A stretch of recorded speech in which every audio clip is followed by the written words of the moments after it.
Tulong menor de edad kaipuhang mag-community service komo kapadusahan sa pagkaraw sa imahen kan Sarong Santo sa simbahan kan Bakakay Albay.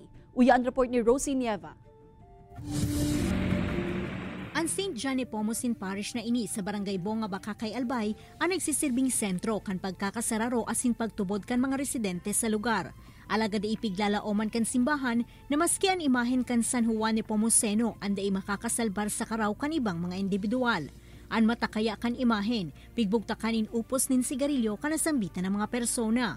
Day pa na kontento, nag-selfie pa ang tulong Jovenes as sinipigpost sa social media, rason para marikasindang nasusog kan mga otoridad. Tulos man ining ipinaapod sa barangay kay banan ang sa indang mga magurang asin ang mismong parish priest kan simbahan. Pigmarhay kan mga otoridad na dain na isa publiko ang pagkakabistuhan kan mga minor de edad, alagad kun ang kapitan subuot ang masusunod.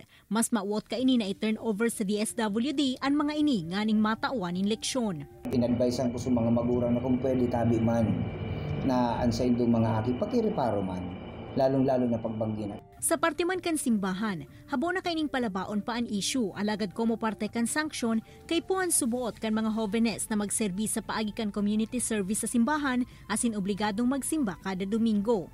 Nakakaisip pa na magkaraw, lalong-lalo na sa imahen kan simbahan, sa mga santo-santa, dahil po nito pag-ibufon iyan iya, tayan sarong pagbasang-basang, kaya sacrilege.